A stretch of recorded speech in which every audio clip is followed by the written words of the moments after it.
Welcome to Running the Table, the podcast where we run through everything on the table in the world of college basketball. In the Rady Children's Invitational Championship, the Boilermakers went to war against a hot shooting Ole Miss Rebel squad and just barely came out on top. But without further ado, let's run it. For the fourth straight year, Purdue can call themselves Holiday Tournament champions. The Rady Children's Invitational Championship proved to be an all-out dogfight, with scoring runs in both directions, but Purdue snuck by with a buzzer-beating putback by Miles Colvin to give the Boilermakers the win, 80 to 78. Let's take a look how it all unfolded. You could tell right from the jump Miles Colvin was ready for this game, but we just didn't know how much of a legacy game it would be for him. Right out of the gate, the Boilers started with a Colvin steal and slam on the other end, followed up with a three on Purdue's very next possession. It was looking all Purdue when Braden Smith knocked down his first three to make it 8-0, but Ole Miss wouldn't go down that quickly. Sean Padula hit his first three, and a couple of free throws from Jalen Murray put them right back into it. But throughout the first half, the three ball was not the Rebels' friend, as they would miss their next four threes while Purdue kept racking up buckets before Jalen Murray would finally end their drought with a three that would cut the deficit to 11, 19 to 8. Braden Smith responded by knocking down two more threes to make it look like Purdue was going to wipe the floor with Ole Miss, with the Boilers lead up to 17 with under 10 to go in the first half. But no matter the score, you can never count out a team with the offensive firepower and ability to get hot like Ole Miss, and they'd come firing back. Matthew Morrell and Mikhail Brown-Jones would heat up, knocking down threes, and Eduardo Klafke heading one of his own. The lead was back down to single digits by the 2-minute mark. After a couple of free throws and buckets from both sides, Klafke and Ole Miss would cement the momentum in their favor with another three to cut the lead to 8, 42 to 34, where it would stay as both teams headed to half. Ole Miss picked up right where they left off with the Morrell three on their first possession, and it looked like Ole Miss was going to keep the ball rolling. But Miles Colvin answered right back with a much needed three to keep Purdue's lead at 8.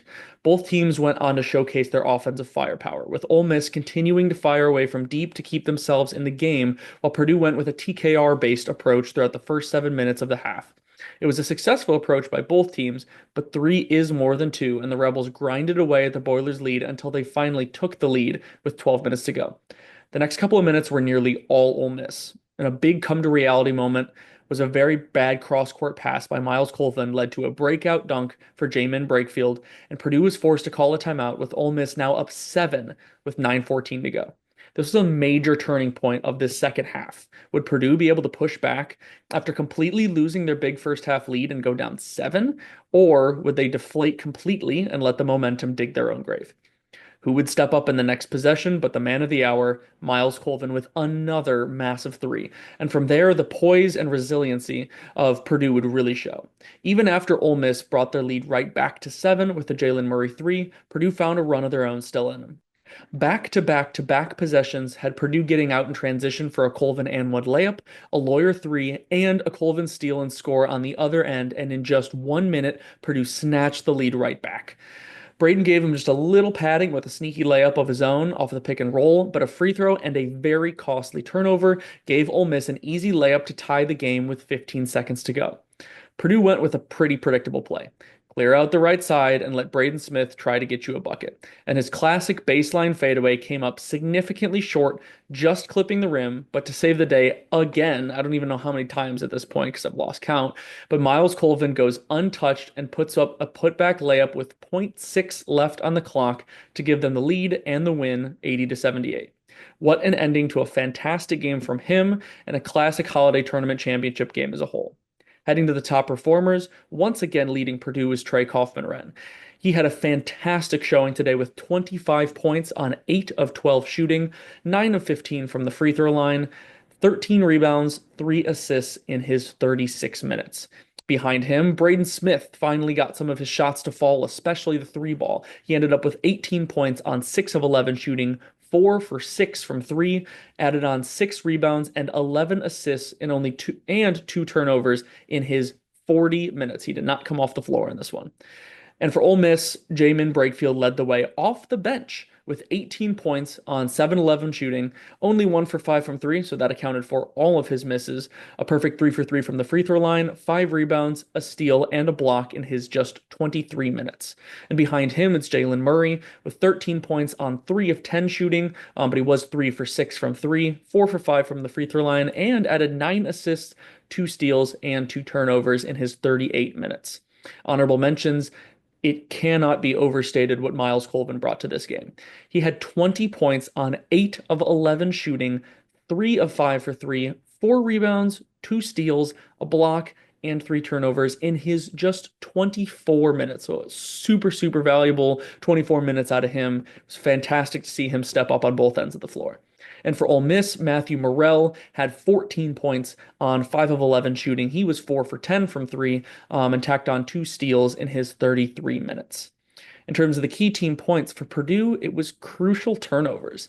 This isn't so much of an issue with the amount of turnovers, although 12 isn't very good by any means, but I saw more issue with the type of turnovers, the brutal cross-court passes, sloppy ball handling, and not knowing where to go with the ball with the late pressure and double teams. This game shouldn't have needed to end with a buzzer-beating layup. If they were able to control the ball and make better decisions in key moments, they wouldn't have needed some of those miracle plays. Turnovers are going to be one of the biggest things that make or breaks this team and their journey to defending their Big Ten title, as well as their journey back to the national title game. Secondly, it's rim protection. There are some fantastic positives about playing TKR at the 5 and the shooters they put around him. We have seen that without a doubt.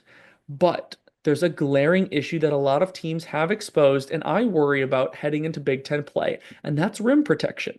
TKR is a lot of things, but he's not a rim protector. He's not a shot blocker. Will Berg is barely one, even if he plays, which he barely has anymore, thankfully. Jamin Brakefield and others got nearly whatever they wanted at the rim this game when they weren't shooting 3 after 3 this game, and I wonder what's going to happen when Purdue comes up against Big Ten teams with real post-scoring centers and slashing guards that relentlessly attack the rim. Thirdly, it's production discrepancy. We have seen some games where Purdue has had some great production off the bench and some performances from guys that have really sealed the deal in tough games. This game wasn't one of them. They only went 8 deep in this game, with first Cox and Harris coming off the bench to combine for 31 minutes. In those 31 minutes, you only got 2 points, 4 rebounds, and 2 assists. And by the way, that's entirely Caleb First.